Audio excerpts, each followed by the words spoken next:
തെരഞ്ഞെടുപ്പെന്ന് പറയാൻ ഞാൻ ആഗ്രഹിക്കുകയാണ്. പള്ളി വികാരിയെ നികൃഷ്ട ജീവി എന്ന് വിളിച്ചതാരാണ്? പിണറായി വിജയൻ, കേരളത്തിന്റെ മുഖ്യമന്ത്രി, സാംസ്കാരിക കേരളത്തിന്റെ, വിദ്യാഭ്യാസ കേരളത്തിന്റെ, ആരോഗ്യ കേരളത്തിന്റെ മുഖ്യമന്ത്രിയാണ്.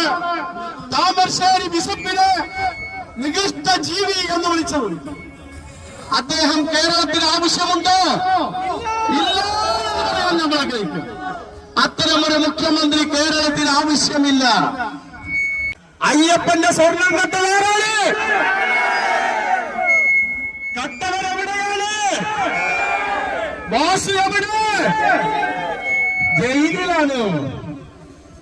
ആദ്യത്തെ ദേവസ്വം ബോർഡ് പ്രസിഡന്റ് എവിടെ? ജയിലിലാണ്. കണ്ണൂർ സെൻട്രൽ ജയിലിലാണ്.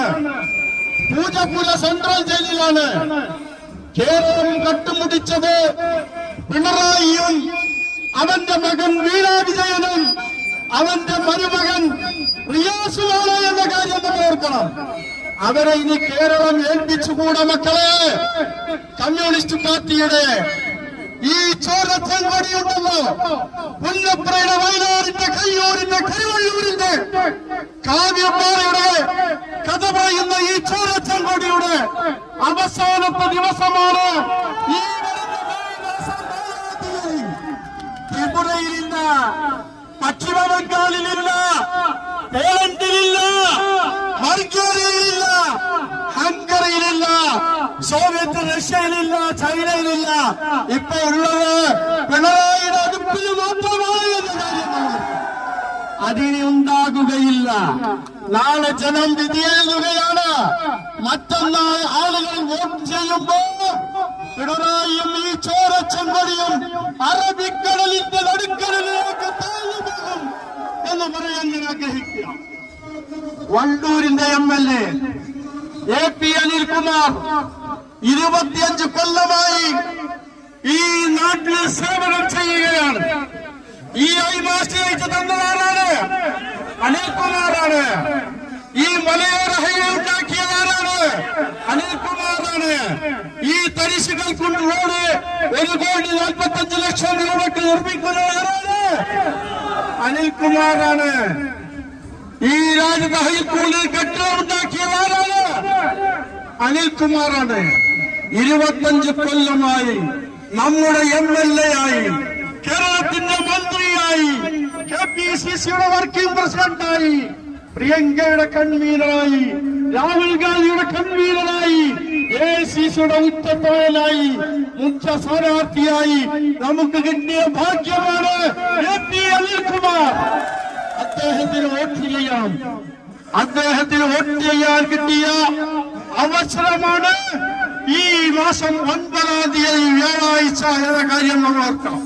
കേരളത്തിന്റെ ആരോഗ്യമന്ത്രി വീണ ജോർജ് തോൽക്കാൻ പോവുകയാണ്. VD സതീശൻ പറഞ്ഞതുപോലെ 10 മന്ത്രിമാർ മെയ് 4-ാം തീയതി വോട്ടെണ്ണുമ്പോ തോറ്റുപോകുമെന്ന കാര്യം ഉറപ്പാണ്. ഇവിടെയുള്ള സ്ഥാനാർത്ഥിയെ കുറിച്ചൊന്നും പറയണ്ട. അത് ഈ മെയ് 4-ാം തീയതി വരെ നിൽക്കുകയുള്ളൂ. അതിനുശേഷം അദ്ദേഹത്തെ നമ്മൾ ഇതുവരെ കണ്ടിട്ടില്ല, ഇനിയും കാണേണ്ടി വരില്ല എന്ന കാര്യം നമ്മളൊക്കെ മനസ്സിലാക്കണം. കാണാനുള്ളത് നമ്മുടെ സ്ഥാനാർത്ഥി അനിൽകുമാർ മാത്രമാണ്. ആ അനിൽകുമാർ മെയ് 4-ാം തീയതി കഴിയുമ്പോ നമ്മൾ കാണുന്നത് മന്ത്രിയായിരിക്കും. കേരള ഗവൺമെന്റിൽ ഒരു പ്രധാന വകുപ്പ് കൈകാര്യം ചെയ്യുന്ന മന്ത്രിയായിരിക്കും. മാർക്സിസ്റ്റ് പാർട്ടി ഇപ്പോ ഈ നാട്ടിലില്ല. ഇതേതാ കരുവാരക്കുണ്ടാണത്? സഖാവ് കുഞ്ഞാലിയുടെ നാടാണ്.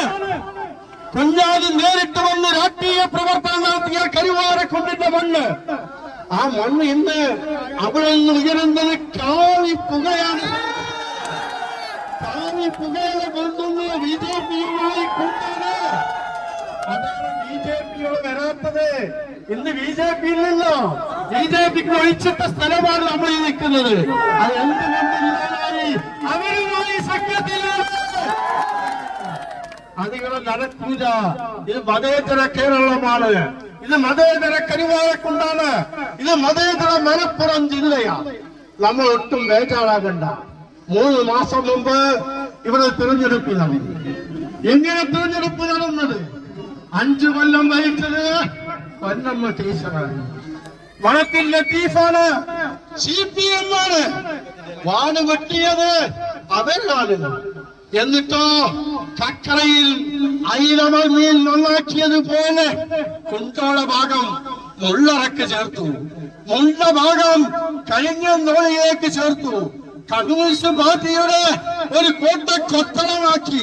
അവിടെ പോലും 136 നമ്മളാണ് ജയിച്ചത്. അതുകൊണ്ട് മെയ് 4-ാം തീയതി വോട്ടെണ്ണുമ്പോ പ്രതിപക്ഷ നേതാവ് പറഞ്ഞതുപോലെ മലപ്പുറം ജില്ലയിലെ 16 സീറ്റും ഐക്യ ജനാധിപത്യ മുന്നണി പിടിക്കും. കോഴിക്കോട് ജില്ലയിൽ 10 സീറ്റ് ഐക്യ ജനാധിപത്യ മുന്നണി പിടിക്കും. കണ്ണൂർ ജില്ലയിൽ 8 സീറ്റ് ഐക്യ ജനാധിപത്യ മുന്നണി പിടിക്കും. കാസർഗോഡ് ജില്ലയിലെ 3 സീറ്റും UDF പിടിക്കും. ബാക്കിയുള്ള സീറ്റുകൾ 90 തികയാനുള്ളത് തെക്കൻ കേരളത്തിൽ നിന്ന് ലഭിക്കും എന്ന് പറയാൻ ഞാൻ ആഗ്രഹിക്കാം.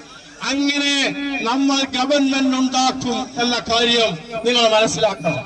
അതുകൊണ്ട് നമുക്കിപ്പോ 6 മണിക്ക് നിർത്താം.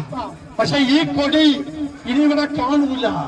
മെയ് 4-ാം തീയതി അയർച്ചന്ദ്ര താറാക്കിയ ഹരിത പതാകയും ത്രിവർണ്ണ പതാകയും കരുവാരക്കുണ്ട് പരിവാരങ്ങളിൽ നിങ്ങൾക്ക് അഭിവാദ്യം അർപ്പിച്ചുകൊണ്ട് നമ്മളിവിടെ ഉണ്ടാകും എന്ന് പറയാൻ ഞാൻ ആഗ്രഹിക്കുക. ഞാൻ ചുരുക്കുകയാണ്. അതുകൊണ്ട് ഇതെല്ലാവരും ഏറ്റുപാടുക. സ്വർണം കട്ടത് ആരാണ്? സ്വർണം ചമ്പായി മാറ്റിയേ,